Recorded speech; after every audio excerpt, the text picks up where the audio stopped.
ushukuru Mungu. Simama ushukuru Mungu. Simama mwambie Bwana asante.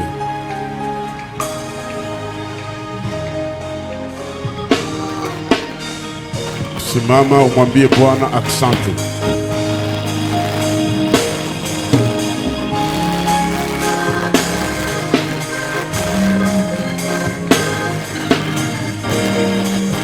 Simama umwambie Bwana asante.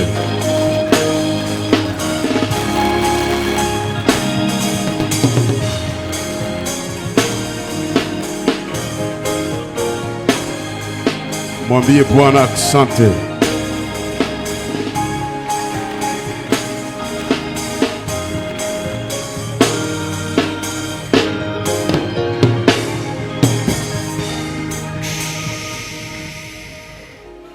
Asante Bwana kwa ajili ya meza ya Bwana. Asante kwa neema yako, asante kwa nguvu. Asante kwa sababu hii meza haitakuwa laana kwetu, itakuwa baraka na uzima katika jina la Yesu. Amen. Ufunuo wa Yohana 22 mstari wa 12. Tazama naja upesi na ujira wangu unami, mlipa kila mtu kadiri ya kazi yake au kama kazi yake ilivyo. Mimi ni Alfa na Omega, mwanzo na mwisho, wa kwanza na wa mwisho. Amen. Tunaweza kukaa.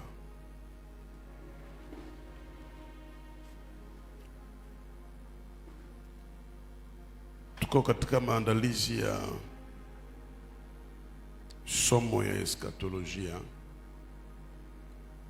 na kwa kipindi hiki tunaanza na maswali au maulizo ya mbinguni. Maswali au maulizo ya mbinguni. Inamisha kichwa, mwambie Mungu sema nami. Karibu kwa maombi.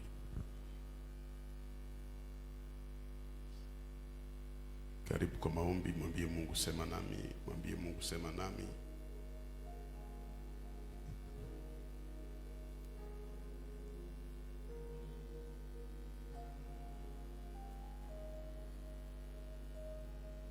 Haleluya.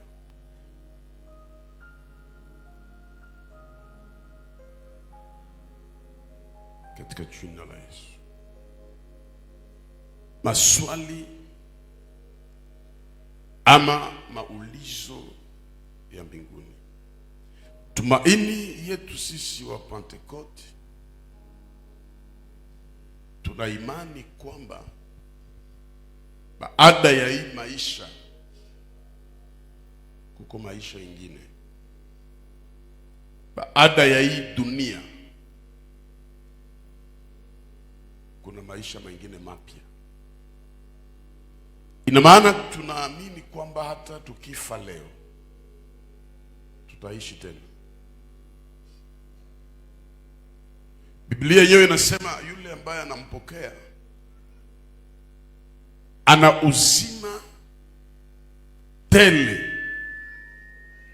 Tena anaongeza kusema ni uzima wa milele. Manake wa Kristo hawafi, lakini wa Kristo huwa wamelala. Paulo mtume anasema kuishi kwangu ni Kristo na kufa kwangu ni faida. Mtu anapokuambia kufa ni faida, maana yake anajua au anaamini kuna maisha mengine, kuna uzima ingine baada ya hii. Kuna watu wengi hawajui maandiko, wanasema Yesu aliogopa kifo. Yesu hawezi kaogopa kifo. Yesu hawezi akaogopa kifo kwa sababu anajua ni njia ya kila kiumbe na ni njia ya kujipatia utukufu na ni njia ya kuokoa. Aliposema kikombe, kuna tofauti ya kifo na tofauti ya mateso. Kwa sababu watu wote watakufa, lakini lazima kujua watakufa namna gani. Kwa hiyo ifahamike kwamba iwe wewe iwe mimi tutakufa. Kukubali au kuikataa, tutakufa. Haiko leo, labda haiko kesho, lakini itafikaka. Lakini baada ya kufa tuna imani kwamba kuna maisha ingine. Wale wasiomjua Mungu watapata mauti ya milele, lakini wale walio ndani ya Mungu watapata uzima wa milele. Tutakaponyakuliwa mbinguni kusherehekea harusi ya mwana kondoo, tutafanya miaka 7. Na hizi miaka 7 ambazo tutakuwa mbinguni haiko tu kusherehekea, lakini pia tutapata nafasi ya kuvikwa mataji. Na ili uvikwe taji, manake kuna mitihani fulani ambao umeshinda. Ndio anasema naja upesi na ujira. Unajua maana ya ujira? Kuko tofauti ya ajira na ujira. Ajira ni kuajiriwa kwenye kazi, kupewa kazi. Ujira ni malipo ya kazi. Naja upesi na ujira wangu, kumlipa kila mtu sawa na kazi yake.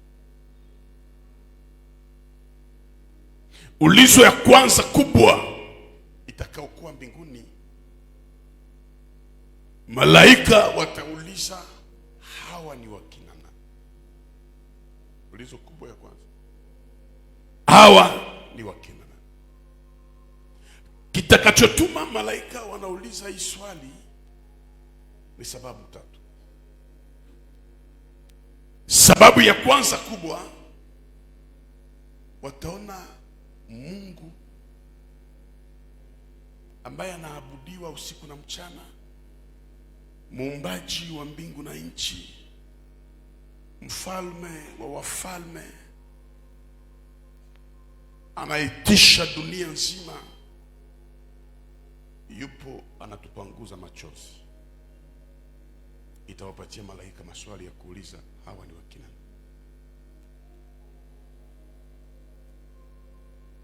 Manake malaika wanajua Mungu ni nani. Malaika wanajua ukuu wa Mungu. Kisha Mungu anaanza tupanguza machozi. Maswali itakuwa mengi, kama tumheshimu mtu fulani, rais, sijui mchungaji, alafu tumkute anaanza kutumikia watu wengine, anaanza kuonesha unyenyekevu kwa watu wengine. Hii itafanya malaika waulize hawa ni wakina nani?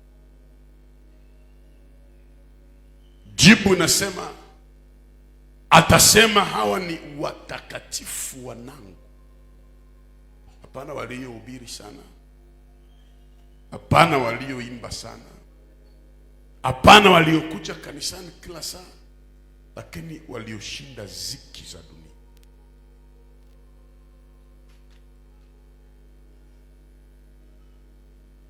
Watashangaa kuona Mungu ndio iko na tupanguza machozi. Ndio maana tukiwa duniani hatutakosa machozi. Hata leo na kesho tutufurahi, utalia tu siku fulani, lakini atatupanguza kila chozi. Haiko kusema atakamata mshwari kisi watu wanafikiria, lakini ataturekompense. Kila chozi ataipanguza. na watauliza malaika hawa ni wakina nani. Kwa tafsiri nyingine nzuri, watauliza hawa ni wakina nani kwa sababu malaika wenyewe wataona milioni ya watu wamepotea,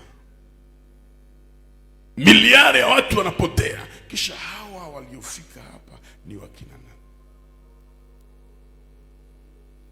Sasa Mungu mwenyewe anasema, Yesu anasema, fanyeni nguvu kuingia, kwa maana wengi watataka kuingia lakini hawataingia. Ninyi fanyeni nguvu kuingia. Wale watakaofika ni wachache, wale watakaoingia ni wachache. Ndio maana malaika watauliza hawa ni wakina nani? Hawa kama wale wote wako moto wanachomwa, wale wote wanapotea, kisha hawa ni wakina nani? Na Mungu atashuhudia vizuri, hawa ni watakatifu. Naomba Mungu atupe neema katika wale ambao watashuhudiwa na Mungu, hawa ni watakatifu wanangu. Jina lako langu liwe limeingia katika yale maswali. Ile ni jambo kubwa la kwanza, au swali ya kwanza. Sisi hatutasema kwa swali hii, atakayejibu ni Mungu peke yake. Hawa ni wakina nani? Kwa tafsiri ya tatu, tunaishi na wewe sisi malaika miaka mingi, Mungu haujawahi kutupangusa machozi, lakini hawa ni wakina nani? Nataka niseme hivi, majibu ya Mungu ni kusema ni watakatifu wanangu. Kwa tafsiri nzuri, malaika si watakatifu na malaika si wana wa Mungu. Malaika hawana valer, hawana heshima yenye mwana wa Mungu iko nayo. Maana wewe ambaye unaokoka, wewe ambaye uko pale unamjua Mungu, itika wala ukatae, malaika wanatutumikia, malaika wanapiga kambi. Kusoma Danieli sura 10:12 itakuonesha jinsi Danieli aliingia kwenye maombi ya siku 21, akaomba Mungu amsaidie, Mungu ampiganie. Na Mungu akasikia maombi, akasukuma malaika Gabriel. Hakuwa malaika wa kawaida. Alafu kule hewani angani malaika akafungwa na shetani. Shetani akakataa malaika asipite, lakini Mungu hakuhangaika na Mungu akuuliza Gabriel yupo wapi. Maombi iliendelea. Sasa Mungu akamuita Mikaeli akasema, tumemtuma ndugu yako Gabriel aende. Siende uangalie yupo wapi. Kufika kwenye njia, kumbe Gabriel amefungwa. Mikaeli akapigana, Gabriel akakuja akamwambia Daniel, tangu siku uliomba Mungu alisikia na alinituma, lakini wafalme wa anga walikuwa wamenifunga. Manake tuseme hivi, Mungu akuona sana absence ya malaika Gabriel, lakini Mungu aliremarke presence ya priere ya Daniel. Manake maombi ya Daniel ilikuwa na heshima hata kuliko Gabriel. Kuna wakati tunaona malaika ni watu wa hatari sana, kumbe aliyeokoka ni wa maana kuliko malaika. Kwa sababu Biblia yenyewe inasema wa malaika watauliza hawa ni wa kina nani? Yokia ndugu yako kumwambia huko wa maana zaidi. Swali ya kwanza ile ambayo itaulizwa. Swali ya pili kubwa ambayo itaulizwa, hii haiko tena ya malaika watauliza, hii haiko tena wale wazee watauliza, lakini ni sisi tutauliza ile swali. Katika kuuliza hii maswali ya kwanza ambayo tutauliza, mauti, nguvu zako ziko wapi? Mauti uliwatesa watu ukawatatanisha, njaa, kifo, magonjwa, umaskini, nguvu zako ziko. Na mauti haitajibu kwa sababu nguvu itakuwa imeisha. Tutauliza hili swali kwa sababu mpaka saizi hakuna kitu kina nguvu kama mauti. Hakuna kitu kinaweza arete mauti. Hata kimoja, lakini tutauliza mauti, kwa maana tuna yule ambaye ameshinda mauti na akatupa uzima. Na tutakapofufuka kutoka wafu tunapanda juu, manake tutashinda mauti. Na ukishafufuka kutoka wafu, mauti haiwezi kukuangamiza tena, kwa sababu hata mauti yenyewe itakufa. Na mauti itakapokufa, ndipo tutauliza mauti, nguvu zako ziko wapi? Ni mfano mzuri hata hapa duniani. Unaweza kuwa locataire panda miaka 2, 3, 4, 5, miaka 10, 15 locataire, hauna nyumba, lakini nakufikia fasi moja Mungu anakubariki, unakuwa bayer, unakuwa na nyumba 4, 5, 6, 7. Sasa naona anza uliza, nguvu za kupanga ziko wapi? Sijui naeleweka vizuri. Inafika tu mnivu, unaanza na wewe uliza, banatembeana miguu wae, nguvu za kutembea kwa miguu ziko wapi? Ndivyo tutakavyo swali mauti. Wewe uliyetutesa, wewe uliyetuona atufae mauti, ukatumaliza, nguvu zako ziko wapi? Nakutakia Mungu akupe neema, uwe miongoni mwa watu watakao uliza ile swali.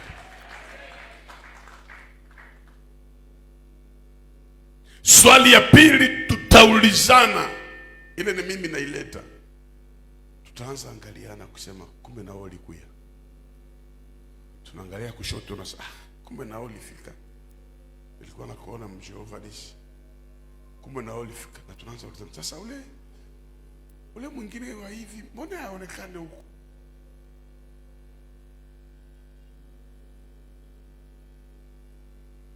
Ningetaka Mungu atupe neema, wakati watauliza nguvu zako mauti ziko wapi, na wewe ulize. Na wakati watasema kumbe na wewe ulifika, na uko umefika.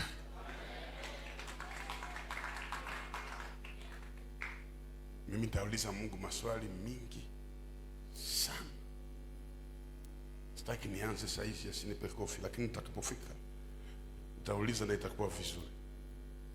Swali ya tatu ya mbinguni, ambayo ni mbaya zaidi. Sote unavyotuona hapa, iwe mimi iwe wewe, tuna kitu cha Mungu, tuna deni ya Mungu, tuna kazi ya Mungu. Kuna kitu Mungu ameweka ndani yetu.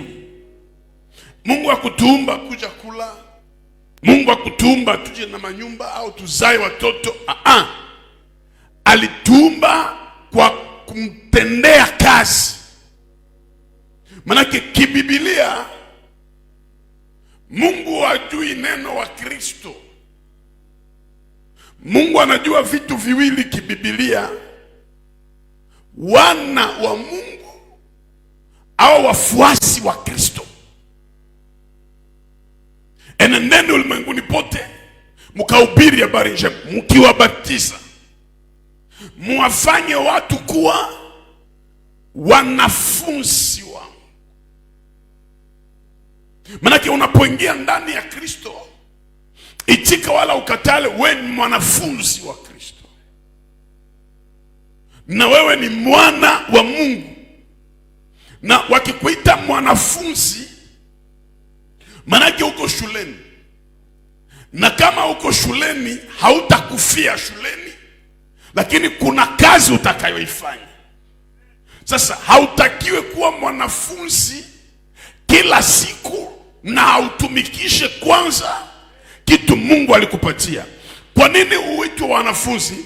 Ni kutaka kushtua, ni kutaka kuamsha kenye Mungu aliweka ndani yako wewe, na kukwambia jinsi utakavyokitumia. Hii ndio sababu watu waliomwelewa Bwana sana haiko makutano. Kwa makutano aliongea kwa mifano, lakini kwa wanafunzi alizifunua kwao. Sijui tunaelewana vizuri. Makutano walipokula mikate 5,000, mikate 1000, makutano wakajiendea. Lakini kuna mikate iliyosalia, na wanafunzi wakachukua vitunga 12. Manake ile mikate ni picha ya neno la Mungu, ni picha ya miujiza. Makutano walikuwa wanachukua miujiza wanajiendea, lakini wanafunzi walikuwa wanajikusanyia mabaki itakaosaidia mataifa mengine. Kwa hiyo unapokuwa mwanafunzi wa Yesu, hausikie neno na inatoka, lakini unaisikia na unaiweka kama akiba, ili miaka itakaokuja mbele wasaidie watu wengine. Kwa hiyo Mungu anajua mimi na wewe kuna kitu chake tunacho. Geukia mwenzako mwambie, tuna deni za Mungu. Zipo nyingi sana. Mungu hakunileta duniani tu kuniambia kama Adamu utazaa na kuongezeka. Mungu hakunileta duniani kusema utakuwa na manyumba na magari. Kuna sehemu ya umungu ndani yangu. Kuna huduma. Kuna kazi Mungu aliweka ndani yangu. Na siko peke yangu ndani ya ile kazi. Wewe pia kuna kazi. Ndio maana anasema mavuno ni mengi, lakini wakulaji ni wachache. Ndio vile. Nauliza, ni vile wanasema mavuno ni mengi lakini wakulaji.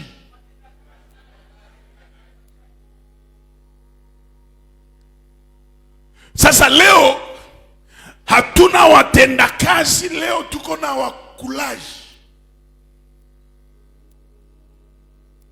Kisha unakutana mavuno ni machache lakini wakulaji ni wengi.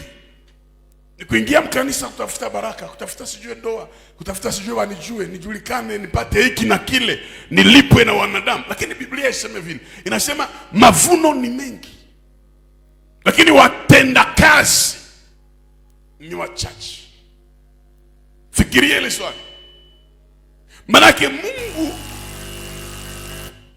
hahitaji sana wavunaji, lakini Bwana anahitaji watenda kazi. Na anasema muombe Bwana atawatuma watenda kazi. Swali yangu ni hii. Je, wewe mwenye uko hapa, ili ujibie kwa hii swali ambao nitakupa, ulishakajua Mungu alikuumbaka kufanya nini? Kwa sababu ni swali ya nguvu ambao nitakupa, ambao tutaulizwa mbinguni. Lakini sasa mimi nauliza hivi, ulishakajua quelle est ta mission principale sur la terre?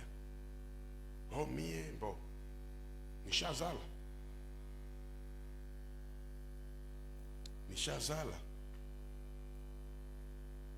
Bon, mi quand même, mi naingia mkanisa.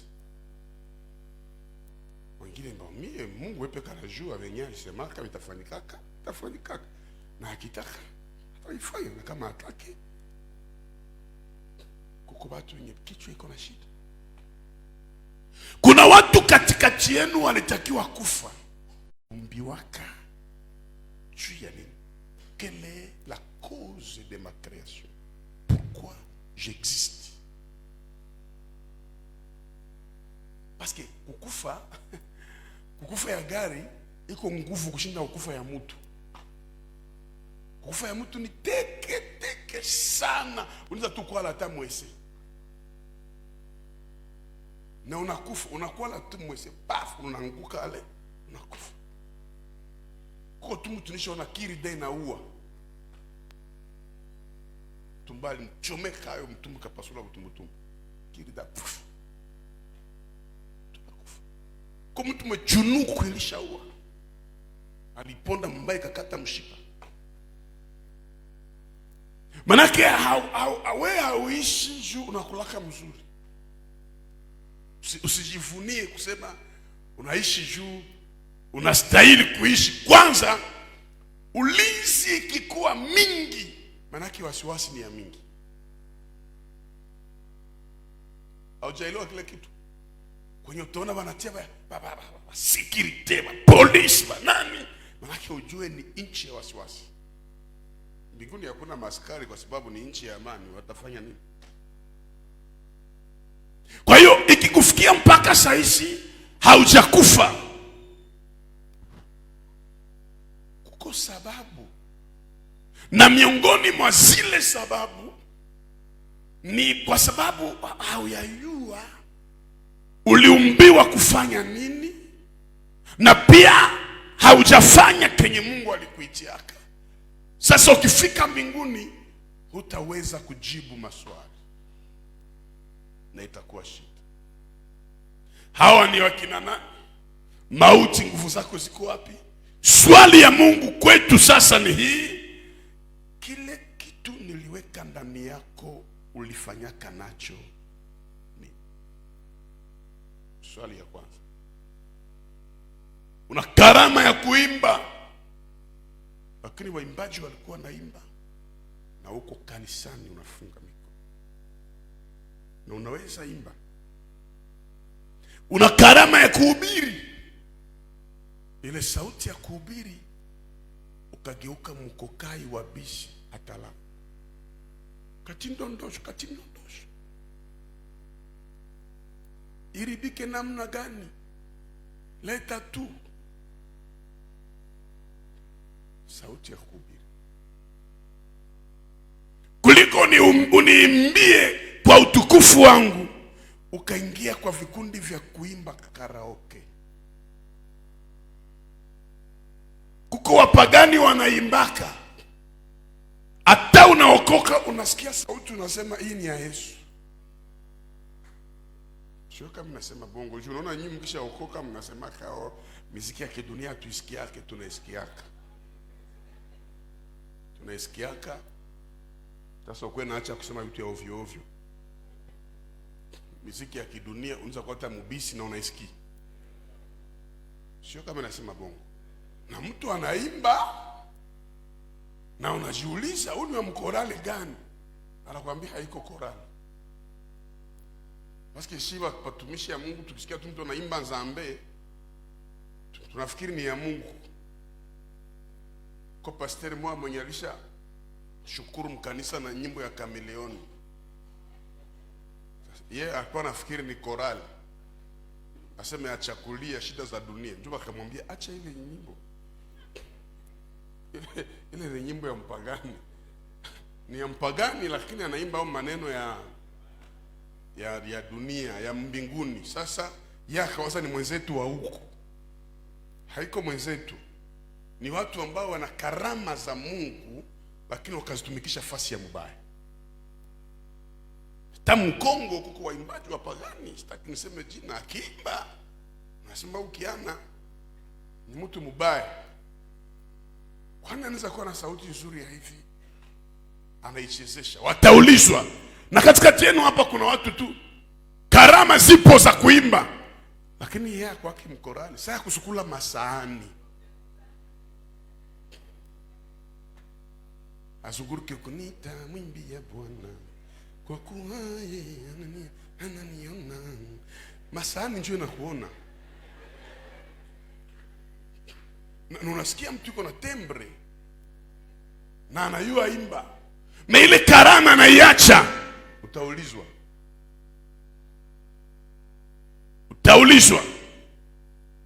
Kuna mwingine alipewa zawadi ya kufagia kanisa, kusafisha kazi ya Mungu, na alikuwa anaingia mkanisa lakini iko naambia watu mashemasi hayafika bapanguze hapa, na Mungu anasubiri ile kiburi, atakuuliza. Ile ni ya kwanza, utaulizwa. Karama Mungu aliweka ndani yako, atakuuliza. Sifikiri tutakuwa sawa sawa mbinguni. Taji ziko sawa na tutakuwa mkartie moja, na kwanza iko sawa, wengine watarudishwa. Ile nitaiangalia siku fulani hapa. Bwana anasema, yeye mwenyewe anasema, wewe nilitia karama ndani yako. Ile karama ilifanya nini?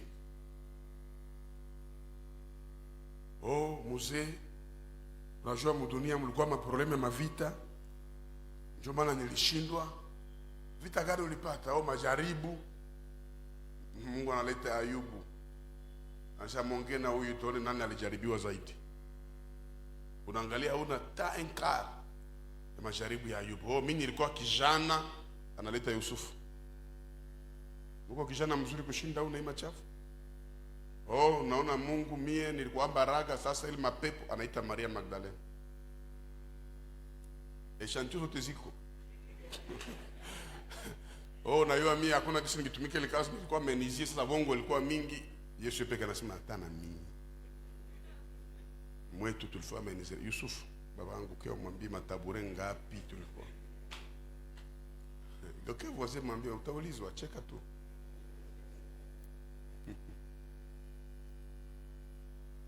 Oh, mimi naona nilikuwa nishazeeka sana, sasa nguvu ya kutumika anaita Noah. Mzee wa miaka 601. Walijenga safina. Chana sasa, wewe ulikuwa mzee wa miaka ngapi? Unasema mimi nilikuwa na 56 sasa, unaona kama kichwa chako. Noah huyu wa miaka 601 alitumika. Wewe unasema uko mzee? Oh, mie mzee tunaona nilikuwa ningali mtoto, miaka 12. Hakuna kisi niingia mkazi yako. Anaita yule peti malipanaka mikate 5 na samaki 2. Anasema peti mke monge ulikuwa miaka ngapi? Pesa 9. Sasa huyu kiwerewero wa duza. Donc kuko eshantio zote. Atakuuliza pia kuhusu nguvu zenye alitia ndani yako. Paske maandiko nasema mtumikie Bwana kwa nguvu zenu zote. Nguvu. Kuna watu wanapiga hapa muziki, wanatumia akili, wanatumia ufundi, sawa, lakini wakuje kuambia mchungaji utulipe. Piga muziki hawa, kuna siku wanakuja kusema mtulipe. Watalipwa na ile. Unapotumia nguvu kwa kazi ya Mungu, alafu unahitaji malipo, mbinguni hutalipa. Ili muijue inaisha. Na anasema Yesu watakuwa wameshapata zawadi yao. Zawabu yao wameipata. Hawa mashemasi wanasimama kuanzia asubuhi mpaka magharibi kwa ibada zote, hawalipwe na mtu. Niliwaambia sisi kwa makanisa tulikuwa tunakomaa kwa wakati wa kusema majengo ifanyike, tulijenga sote. Tulisomba maji sote. Wenzetu kwa village wanaendaka mpaka kulimiana mashamba juu wapate hata parcelle ya kanisa. Wote wanachangia. Na Mungu wa mbinguni anawalipa usiku na mchana. Nguvu zao. Wewe kutula nguvu kuvimba mikono mkanisa. Hauna hata kazi moja unafanya kwa ajili ya Mungu. Utaulizwa zile nguvu. 24 heures yenye Mungu anakupatia 24 heures. Est-ce que mnaya kama kupumua par jour unaweza pumua 20,000 litres? Unaiwaka vile? Umuzi unaweza pumua 20,000 litres. Ile tu kufa 20,000. Kisha litre moja ni $20 fois 20,000. Litre moja ya pumuzi pale wewe ndio kureanime saa hii. Kisha 20,000 fois $20. Nikwambie? Amukusomaka sana. Siko wazi tu. Weka kwenye mahesabu uone kwa siku unatumikishaka pumuzi ngapi. Kisha ile pumuzi yenye huko unatumikisha ndani yako njoo yenye Rais Magufuli anakosa. Mtu wa maana anakosa. Ile pumuzi yenye iko ndani yako njoo yenye matajiri wa jana walipoteza. Ile pumuzi iko ndani yako njoo mchungaji Kabunga hana saizi. Ndio anakuambia ukifanya 24 mudunia ifo patie Mungu 10 ya ile 24 heures. 10 yake haiko pesa. Ifo jikoncentre kwa Mungu 2h40 minutes. Donc chaque jour mkristo mwenye anakomala ifo akwe na 2h40 minutes en présence ya Mungu. Ya kumwambia merci. Mais utaona yenjo anakupatia 24 heures. Mais sasa unafika mkanisa uko namsabilia maminiti. Yesu wangu tunakawia huko leo. Kichwa unaona kama kichwa njoo mko bisanya. Dusaya ki decide tu kusema yako ina isha. Iwe mimi iwe wewe. Kile kimwili batakitia morgue, mfrigo.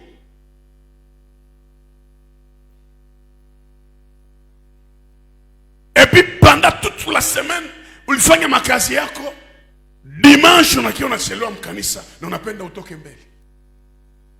Utaulizwa, subiri. Mungu alikupa watoto, atakuuliza kwa wale watoto uliona, atakwambia vizuri watoto wangapi unapata? Au 6. Okay. Mulishi namna gani? Sasa niliwasomesha ukinyumba, Mungu anakuambia tosha vile. Ukinyumba. Mimi nahangaika na masomo yenu ya ovyo. Yeye anakuambia sikia huku mbinguni diploma ziko. Anasema wale watoto nilikupa uliwaonesha njia gani? Baba, unajua watoto washindikana wenye nizalaka. Sikuweza kuwa maîtriser. Aseme heri mpagani kuliko mtu asiyejua kuichunga nyumba yake. Urithi mkubwa unaweza kuachia watoto. Urithi mkubwa, je répète bien, ni kuonesha njia za Mungu. Le plus grand héritage. That is a big legacy. Hao watoto wako nakuja kuimba, wanamchezea Mungu, wanaomba, wanashinda wale watoto wako na malisansi kule. Kwa sababu hao nao watasoma, lakini zaidi ya kusoma wako kwenye masomo ya mbinguni saizi. Watoto uliowazaa. Vile unakamata mtoto unampiga fimbo aende kwa masomo. Mshindirie Yesu. Mtoto mchomeke Yesu mapua, manake mwambie ukikatala kuomba hapa utakula. Aseme mleye mtoto kwa njia impasavyo, hata iacha hata akizeeka. Asubuhi ukienda kanisani usiwapeleke bila sadaka. Waambie hawaende kanisani bila sadaka, wape sadaka. Waambie hawaende kanisani bila Biblia, wauzie Biblia. Waambie hawalali bila kuomba, wafundishe kuomba. Nyumbani kwangu kila lendi hakuna kula mpaka 18, hata mtoto wa mwisho. Hata anasirika na vimbana utafunga. Na hata iacha maisha yake yote. Kuna wakati mnatakiwa kufanya maibada nyumbani kwenu. Na mnasema wewe utaongoza, wewe utahubiri. Utaulizwa kwa wale watoto. Wale watoto wenye wanafundisha kuvala vibaya na wangali wadogo, utaulizwa. Mtoto mwenye, mtoto mkemee, na ikibidi hata fimbo. Mimi hapa si Ulaya. Kule manchi zingine za Ulaya kuna manchi za mapepo. Eti ukipiga mtoto anakufungisha. Mia apime aone. Biblia yenyewe inasema mfundishe mtoto. Usimpe mtoto kila anachokiomba, hata jua kutafuta maisha. Ndio maana wakati mwingine Mungu hatupe vyote, anatuacha tupambane kwanza. Ni neema unakwenda kuabudu Mungu na watoto wako wanakuzunguka karibu yako. Mnafika nyumbani mnabishana kuhusu neno la Mungu, neema ya Bwana inaongezeka. Sasa wewe ni mikoshi, mtoto wako anatoka kwenye alienda narudia meno ine haikarakia. Nyinyi mafuta ya watu akaendesha nini? Kesho asipenda kuletea mimba, kesho yake anakuletea shida. Ni mikoshi. Ni mikoshi kwa watoto walevi mnyumba. Au wavuta bangi. Unajua garso mwa alivuta bangi. Bangi kisha mkolea mkichwa kisha kaita babake akamwambia peti mbone siko nake tena. Unaona bangi inaongezea mtu miaka. Akamwambia babake peti mbone siko nake tena. Babake akamwambia nani njoo peti yako asewe? Akamwambia faki unataka. Nimeona kwenye TikTok Marekani mtoto anaua baba yake na mama yake na mdogo yake, anawapiga masasi. Bazimu ilishaendelea mkichwa. Bangi iko mingi mkichwa. Alikuwa anafanya ubishi ya muziki tu pa anawaua. Na ni Kongole. Nimeona wengine kwenye historia mtoto anafundishwa kuhusu Mungu, anakomaa kuhusu Mungu, kisha mtoto anasaidia wazazi wake katika uzee. Mtoto anakuambia mwenye anagusa wazazi wangu ananigusa mboni ya jicho. Anakuwa protector wa wazazi wake. Anawaombea na kuwafungia usiku na mchana. Kwenye video kuna mtoto ni record jana wa kanisa, ana miaka karibuni 6 au 5 sijui, mweusi hivi. Anaingia hapa, alikuja mbiro. Kenyewe kanakia na uniforme. Karakia mbiro. Mimi nakwambia nini? Asheme na kia ombe mama ni mgonjwa. Katoto kapata hapa. Nakuja ombe mama ni mgonjwa sana. Naambia ulimwacha hapa sasa. Si anashindwa kuyapa epe. Mimi nakia umombe na atapona tu. Mimi naambia wewe huko mgonjwa si hapana. Mimi naambia wewe hitaji yako niombe na mimi nikuwe joueur. Mimi naambia mzuri sana niko nao kwa video. Naambia uko joueur kwa nini? Sasa niko naweka mamangu. Kweli alishaona kama kule ndio maisha iko hii siku sasa. Akaombea uponyaji ya mama yake na nikamwombea pia kwa joueur. Kwa sababu zamani tulikuwa tunafikiri kwa joueur ni mikoshi. Zamani sio wazazi walitukosea sana. Ukipenda mpira, mimi nilikuwa napenda mpira sana lakini nilikuwa napigwa kila siku. Wewe una kopika, wewe kwa masomo, wewe. Mchezo ya mpira itakuharibisha. Somo yenyewe tulisoma maforme geometrique, ma système métrique, ma DC, si achapaka hata.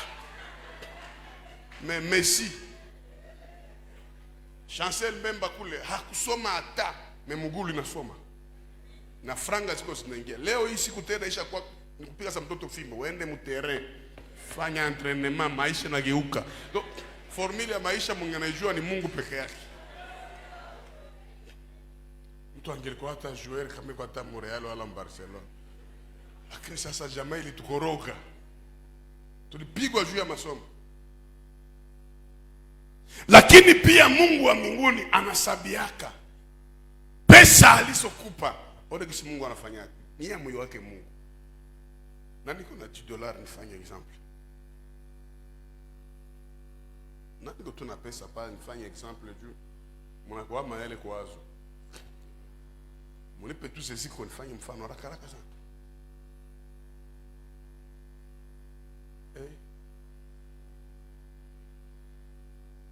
Dunia naishi. Enjoy it. Saying sana. Hapana, nisema $. Huyu yuko maile. Na ule anatoaga sana.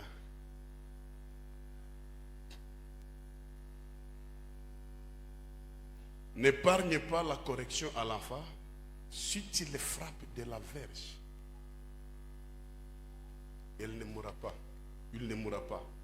Donc parfois il faut frapper. Aseme usimunyime mtoto. Okay, kusimama kuonesha gisi Mungu anafanyaka. Ndio muone kama nye bote majorité yenu 80% ni wapagani. Simama. Na hii ibada ya kwanza iko sema Mungu anaipendaka. Juu ibada ya kwanza unatiaka utulivu na mafundisho mabichi. Ibada ya pili kunalomba passage.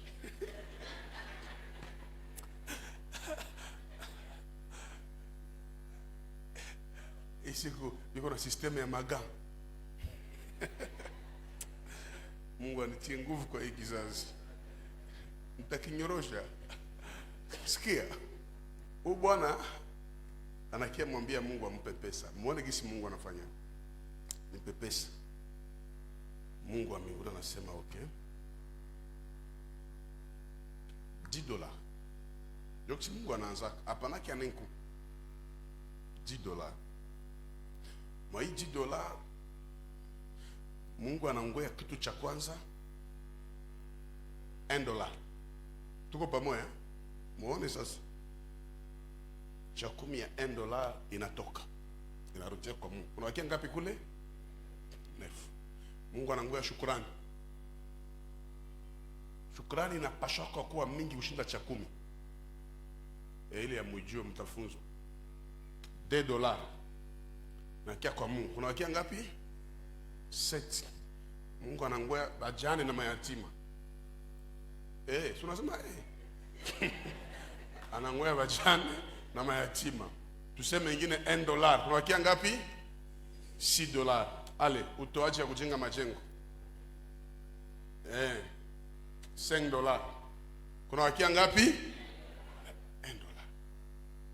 Mungu anakalkuleza alikupa na zinabakia. Mungu anasema kumbe haka mtu ni kaaminifu. Tusikapatie $10 leo.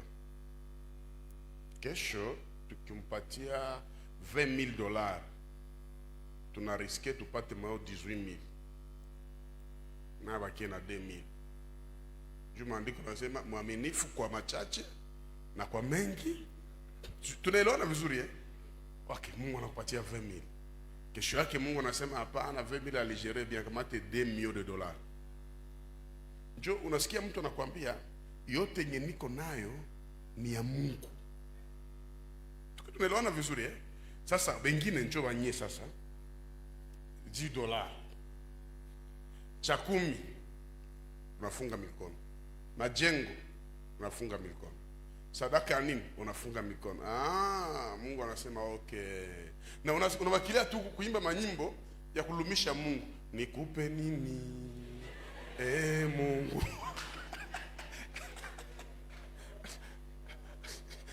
Uko nazo. Na uko tunaimba wema wako. Mungu anasema ubandi. Nikupe nini? Na ile manyimbo wanajazwaka. Na pesa nini zambe nanga. Mungu anasema okay sawa. Sawa na muima zile pesa.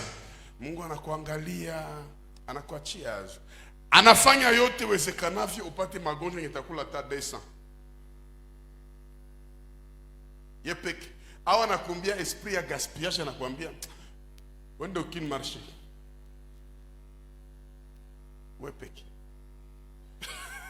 Ule mkini marché unaanza uliza wenyewe ya kulaka hata. Injo nini? Ho kalanga ya bazungu. Ngapi? $20. Oro kalanga ya huku vere mwa unajua bei. Unaiuza. Kuitia mkinywa. Iko sasa vu. Gisi ya kuirudisha hakuna na 20 ilishaenda. Mungu anakalkilia anasema vile hauko mwaminifu ndaleta laana kwako. Sasa atakuuliza mbinguni. Okay sawa.